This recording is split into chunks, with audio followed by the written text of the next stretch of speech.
In the early 1920s, one invention would signal the start of the modern era and the dissemination of information around the world.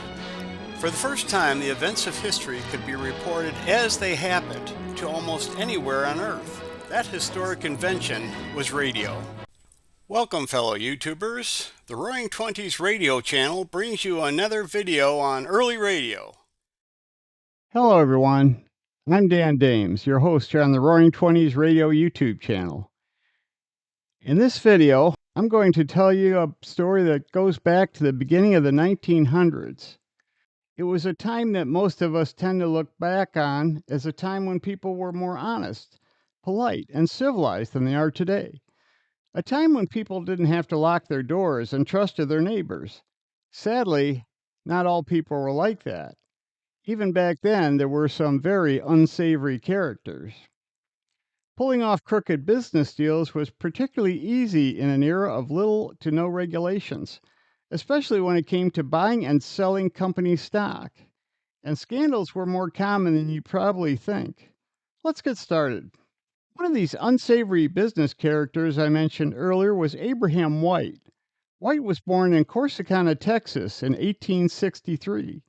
He was 32 years old when he committed his first big fraud scheme in 1895, selling worthless bonds.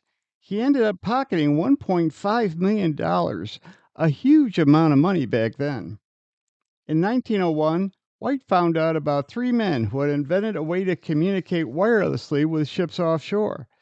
They were looking for investors to fund the startup of their new business. The men were Edward Smith, Clarence Freeman, and Lee DeForest. DeForest felt that Smith and Freeman were holding him back, so he left them behind and went to New York, where he found a promoter, Henry Snyder. Snyder located five investors that contributed $3,000 to start the new company, Wireless Telegraph Company of America. None of the men knew that Abraham White was already planning his next criminal enterprise, targeting their new company. White found DeForest and immediately started to spin a story for DeForest about how they were going to become rich and famous all over the world. DeForest had a huge ego, and that character flaw made him easy prey for the smooth-talking White. White told DeForest about how they would set up companies all over the world and how investors would practically throw money at them to get in on the action and own a piece of the new company. It didn't take long for DeForest to agree to go into business with White. The first thing White did was incorporate the DeForest Wireless Company of New Jersey in 1902 with a $1 million stock offering. The company's stock was divided between White, DeForest, Snyder, and the five investors. Abraham White would be president of the new company and Lee DeForest would be vice president. Abraham White began selling shares of DeForest Wireless at inflated prices. The old stock fraudster hadn't changed a bit. White sent out press releases and put fancy stock brochures into circulation, along with building wireless stations to pump up the sales and the prices of DeForest stock. White went so far as to park an automobile with a radio transmitter in front of the stock market exchange on Wall Street to transmit stock quotes to a broker's office that was nearby. The car was named Wireless Auto Number 1. In his own personal journal, DeForest wrote, "Soon, we believe, the suckers will begin to bite." Next, White formed American DeForest Wireless Telegraph of Maine in 1903 and sold 300,000 shares valued at $10 each, raising $3 million while absorbing DeForest Wireless Company of New Jersey at the same time. The next phase of Abraham White's scheme was creating new companies, existing only on paper, so that stock agents would sell the shares and, of course, give White a cut of each sale. Abraham White never planned to actually build all of these companies. He was only interested in scamming the public and taking their money, using DeForest's name to add an air of legitimacy to the scheme. White sold stock at $10 a share and even created a payment plan consisting of a $2 down payment and a $2 monthly payment to buy the stock. White would sell stocks at fairs and expositions. In 1903, he spent $3,000 to build a radio tower and transmitter at an Atlanta fair. The transmitter never sent a single message, but it impressed the public, and White sold $50,000 worth of stock at the fair. While the scamming continued, lawsuits started piling up against American DeForest Wireless, one of which was filed by Canadian inventor Reginald Fessenden. Fessenden had accused DeForest of stealing his electrolytic detector idea. DeForest had visited Fessenden's laboratory at Fortress Monroe, Virginia, in early 1903. Soon afterwards, DeForest came out with what he called a spade detector, the design of which was very familiar to Fessenden. 3 years later, in 1906, a federal judge ruled in favor of Reginald Fessenden. The judge ordered damages and restitution be paid by American DeForest Wireless for infringing on Fessenden's invention. To avoid paying Fessenden, Abraham White created a new company in November of that same year and transferred all the assets of American DeForest Wireless to the new company, but not the debt. White's shrewd business move meant that Fessenden would collect only a very small portion of the damages the federal judge had awarded him. White also took the opportunity to get rid of DeForest. American DeForest Wireless was now a company only on paper and holding a lot of debt in its name. The company that held Lee DeForest's name was gone, and so was DeForest's job. Meanwhile, White went on his merry way as president of his new company, United Wireless. White cooked up another scheme to have investors exchange their shares in his other companies for shares of United Wireless. The investor shares were diluted, and they had to agree to hold on to their shares for at least 2 years, during which White could continue to sell his bogus stock shares. The stories that White spun about how much money everyone was going to make and how big the company was going to be were becoming more and more exaggerated. White spread a lie to be perfectly frank, about how his company was going to merge with Marconi Wireless Telegraph Company. He offered Marconi Wireless investors a deal to exchange their shares of Marconi for shares of United Wireless. As White's stock agents continued to sell shares of United Wireless across the country, back in New York, the stock had started to tank. Shares in New York plunged to 35 cents a share, while it was selling in other cities for between $4 and $6 a share. White's own agents would buy stock in New York and sell it in other cities, making a huge, quick profit, while buyers would be hit with big losses the second they purchased the stock. Forgive me, but I'd like to wander off our subject for just a brief moment to ask you to subscribe if you haven't already, and to hit the like button, and to share the videos with others you think might be interested. It really helps support and grow the channel, and I would greatly appreciate it. Now let's get back to our story. 1907 brought about a new group of investors who wanted to take control of United Wireless and reform the company. They were led by Colonel Christopher Columbus Wilson, the president of International Loan and Banking Company, located in Denver, Colorado. Colonel Wilson forced Abraham White out of the company. The tables had turned on Abraham White, and he now knew how it felt to be on the short end of someone else's scheme.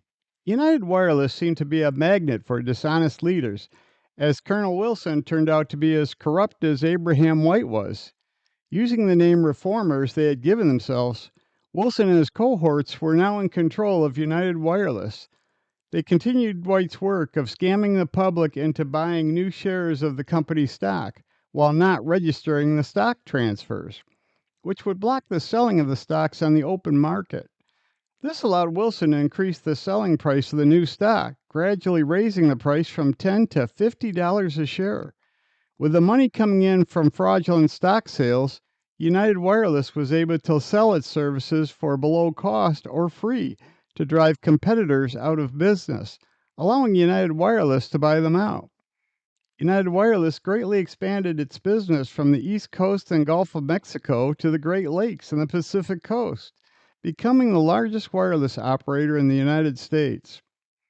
After many years of complaints, the United States Postal Service began an investigation of the fraud and underhanded business practices by Colonel Wilson, and in June of 1910 arrested Wilson and his top associates.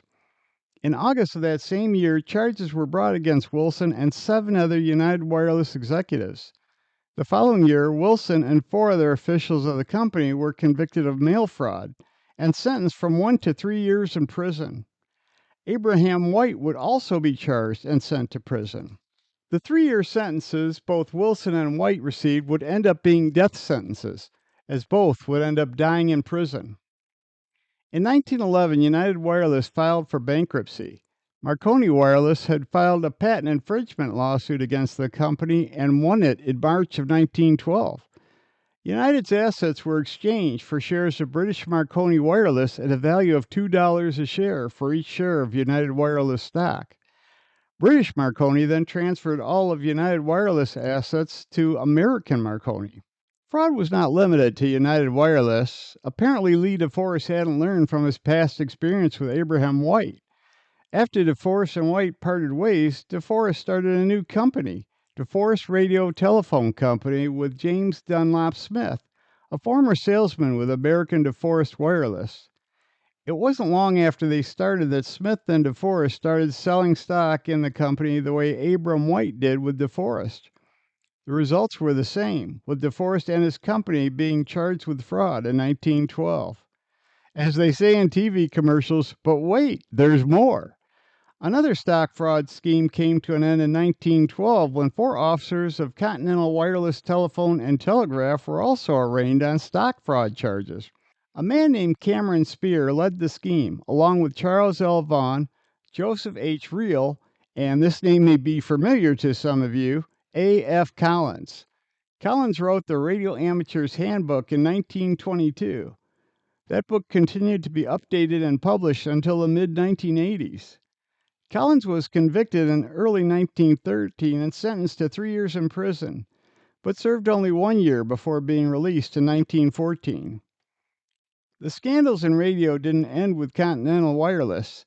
It seems the year of 1912 was rife with unscrupulous activity, and this activity extended across the Atlantic Ocean to the British Empire. In 1912, England was led by Prime Minister Herbert Henry Asquith. Asquith led a Liberal Party-controlled government at the time. High officials of the government knew that a large and lucrative business deal was about to be made between the government and British Marconi. Allegations of insider trading were made against government officials who brought shares of stock in Marconi based on the knowledge of the government's pending deal with the company shortly after the deal was finalized. The officials were Lloyd George, the Chancellor of the Exchequer, Sir Rufus Isaacs, the Attorney General, Herbert Samuel, the Postmaster General, and Alexander Murray, the Parliamentary Secretary to the Treasury. The allegations were based on the fact that Sir Rufus Isaacs' brother, Godfrey Isaacs, was the managing director of Marconi. In 1930, a French magazine, in an article written by Cecil Chesterton, alleged that Rufus Isaacs and Herbert Samuel, the Postmaster General, had abused their position and used inside information to purchase stock in Marconi. They further alleged that Isaacs and Samuel sold some of their stocks to Lloyd George and Alexander Murray. A select committee of Parliament issued 3 different reports. All reports agreed that Isaacs and Samuel had purchased American Marconi stock. The Liberal members of the committee cleared the accused of all charges, but other members of the committee believed the stock purchases were improper. No further action was taken. Neither Isaacs or Samuel sued the French magazine that broke the story, or its author, Cecil Chesterton. However, Godfrey Isaacs, Rufus's brother, did sue Chesterton. The court found Cecil Chesterton guilty of libel. For all of my subscribers who love a juicy scandal, that should keep you satisfied for a while. But don't worry, whenever there's large amounts of money to be made, a scandal can't be far behind. That's it for this edition of Roaring Twenties Radio. Until next time, my best wishes to all of you, and thanks for watching. Well, that's it for this video. There'll be more to come as we continue to investigate the early history of the world's first true mass medium, radio. Thanks for watching.